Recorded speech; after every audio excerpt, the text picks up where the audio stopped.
အဘဘိုးတော်ပွင့်နေငကားကဝေပညာတဲ့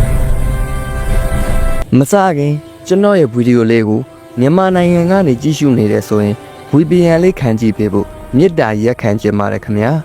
ဗီဒီယိုများကိုကြိုက်နေတဲ့ပါကလည်း like နှိပ်ခဲ့ဖို့မမေ့ကြပါနဲ့ဦးနော်ကဲဒါဆိုအစီအစဉ်လေးကိုစလိုက်ရအောင်အဘဘိုးတော်ကိုရှိတဲ့အခါကရေယာရီတိုင်းမော်လမြိုင်ကျွန်းမြို့ရှိတပည့်ဖြစ်သူအဘဆရာဟန်စီတို့တွားရောက်လေရှိပါတယ်အဘဆရာဟန်နဲ့အဘဘိုးတော်ပွင့်တို့ဆရာတပည့်နှစ်ဦးကရေယာရီတိုင်းမော်လမြိုင်ကျွန်းမြို့နယ်တဝိုက်မှာမိစ္ဆာအောက်လန်းများငွေစိတ်ကင်းစိတ်ခွေးယူစိတ်စတဲ့အစိတ်အမျိုးမျိုးတို့ကိုလှဲ့လေကုသပေးလေရှိပါတယ်ဒီနေ့ထိုးတို့လှဲ့လေကုသနေရင်ခရီးပင်ဇောက်ထိုးရွာသို့ရောက်ရှိသွားလေတယ်ထိုရွာလေးမှာကဝေပညာမှာအလွန်အစွမ်းထက်လာပြီးလူစင်စစ်ကနေနဂါးအသွင်ပြောင်းလဲနိုင်စမ်းရှိတဲ့နဂါးကဝေပညာရှင်မညိုလာဆိုတဲ့အမျိုးသမီးတူရှိလေတယ်ထိုကဝေပညာရှင်မညိုလာကပညာအလွန်အစွမ်းထက်သည့်တိုင်အောင်ပညာကုန်မှန်မောက်နေသူဖြစ်ပါတယ်။ထိုနယ်တဝိုက်မှာအောက်လန်းဆရာအထက်လန်းဆရာမှန်သမျှညီသူဘိုးမဘိုးမထားပဲပညာပြိုင်ကအနိုင်ယူလေးရှိပါတယ်။ပညာပြိုင်သူဆရာမှန်သမျှကမညိုလာရဲ့ကဝေပညာအစွမ်းအောင်မှာဒူးထောက်ကြဆုံးရသည်သာဖြစ်ပါတယ်။မညိုလာစိတ်မထင်သလိုတစ်ချက်လို့အတိုက်ဆက်နဲ့တိုက်ကအသေးသက်လေးရှိပါတယ်။ဒါကြောင့်ကဝေပညာရှင်မညိုလာကိုထိုးနယ်တဝိုက်မှာညီသူမြအာမခံရဲပဲဖိမ့်တော်အောင်ကြောက်လန့်ကြရပါတယ်။အိစာရီအထက်လန်းပညာအစွမ်းနဲ့ဂုံတည်ထင်ရှားကြော်ကြားနေသောအဘဘိုးတော်ပွင့်နဲ့အဘဘိုးတော်ဟန်တို့ဆရာတပည့်နှစ်ဦးကမိမိနေထိုင်ရာရွာသို့ရောက်ရှိနေကြောင်းသိသိချင်းပဲမညိုလာမှာတွားရောက်တွေ့ဆုံကပညာပြိုင်ရန်စိန်ခေါ်လေတယ်။အဘဘိုးတော်ပွင့်က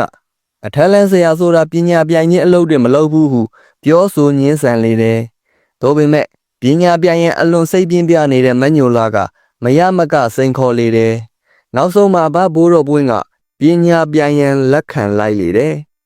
။မညိုလာမှာငွေကြေးချမ်းသာသူဖြစ်သည်ဖြင့်ငွေကြေးအကုန်ကြခံကပညာပြိုင်ရန်မန်နေဂျာနှစ်ခုကိုစောက်လုပ်စေခဲ့ပါတယ်။ပညာပြိုင်မိနေ့တွင်လာရောက်ကြည့်ရှုကြသောပရိသတ်များစွာတို့ကမန်းနဲ့နှစ်ခုပတ်ချလဲမှာစီကားစွာပြည့်ရှမ်းနေလေတယ်။အဘဘိုးတော်ပွင့်နဲ့မညိုလာတို့ကမန်းနဲ့တစ်ခုစီမှာနေရာယူကြလေတယ်။မညိုလာကသူ့ရဲ့မန်းနဲ့ထဲမှာကဝေအစီရင်အဆောင်ရောင်အပြည့်စုံတို့ကိုယူထားပါတယ်။အဘဘိုးတော်ပွင့်ကသူ့ရဲ့မန်းနဲ့အတွင်အမြင့်တနေရာမှာကြောပွဲတစ်ပွဲပြင်ဆင်ကတ်လူထားပြီးအနားကဇပွဲပေါ်မှာရေစင်တစ်ခွက်ကိုသာလက်နဲ့မှွေပြီးတင်းထားလေတယ်။ပညာရှင်ပြိုင်သည့်အချိန်စတာနဲ့မညိုလာကလရဒရန်မွေဒရန်ပရုံးဒရန်များဖန်ဆင်းပြီးစတင်တိုက်ခိုက်လေတယ်။မညိုလာမှာမျိုးစုံဖန်ဆင်းပြီးတိုက်ခိုက်နေတော့လေသူဖန်ဆင်းထားတဲ့အကောင်များကအဘဘိုးတော်ပွင့်လို့ရှိရာမန်းနဲ့အနာတို့ပင်ကဲ့ရွေမရအောင်ဖြစ်နေလေတယ်။ဒါကြောင့်အဝေးမှာထပ်မံတိုက်ခိုက်ပြန်တယ်။အဘဘိုးတော်ပွင့်တို့မန်းနဲ့အပေါ်မှာအုံမိုးလျက်ရှိတဲ့တစ်ပင်ကြီးကိုလက်ညှိုးထိုးပြီးဖနှောင်းပေါက်လိုက်ရာတစ်ကိုင်းများတထောင်းလုံးကြီးကကျိုးကြလာလေတယ်။ကြီးရှုနေကြသောပရိသတ်များမှာကြောက်လန့်တကြားထွက်ပြေးကြတော့လေအဘဘိုးတော်ပွင့်နဲ့အဘဘိုးတော်ဟန်တို့နှစ်ဦးမှာတုတ်များမလုပ်ပဲကြီးငဲ့တိုင်းသာကြည်နေလေတယ်။ကျိုးကြလာတဲ့တစ်ကိုင်းများကအဘဘိုးတော်ပွင့်တို့မန်းနဲ့ဘေးဘက်များတို့သာကြလေတယ်။လူကိုထိဖို့မဆိုထားနဲ့မန်းနဲ့ကိုယ်တော်လေးမဟတ်ပါနီးမျိုးစုံတိုက်ခိုက်နေတော့လေအဘဘိုးတော်ပွင့်တို့ဆရာတပည့်နှစ်ဦးမှာတုတ်များမလုပ်ပဲတည်ငြိမ်လျက်ကြည်နေရင်းနဲ့မှအဘဘိုးတော်ပွင့်ကဟဲ့နိပညာဒါအကုန်မဲလားဟုမေးလေရာမညိုလာကမကုံသေးပါဘူးနောက်ဆုံးပညာကြံပါသေးတယ်ခံနိုင်ရင်ရှိပါကခံပေတော့ဟုဆိုက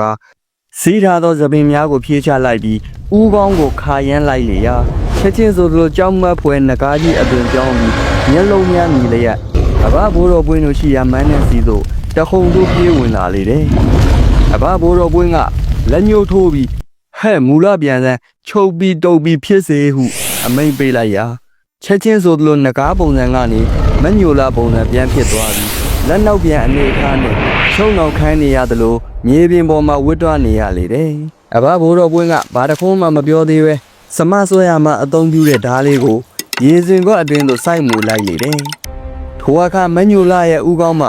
သွေးများဒလက်ဟောစီးကြလာကမညိုလာမှလည်းမခံမရနိုင်အောင်အော်ဟစ်လေတော့တယ် ထိုအခါအဘဘိုးတော်ပွင့်ကဟဲ့မိစ္ဆာမအရှုံးပေးပြီးပညာတွေကိုလှူမလားအသေးခံမလားဟုမေးလိုက်လေတယ်မညိုလာမှာအာမတန်လို့မန်းလျှော့ကအရှုံးပေးပါပြီဆရာကြီးရဲ့ဟုဆိုလေတယ်အေးကောင်းပြီအရှုံးပေးတယ်ဆိုရင်နစ်ကောင်းကထွက်နေတာသွေးတွေမဟုတ်ဘူးရေတွေပဲဟုပြောလိုက်ရာမညိုလာဦးကောင်းမှထွက်နေသောသွေးများကရေအဖြစ်ပြောင်းလဲသွားလေတော့တယ်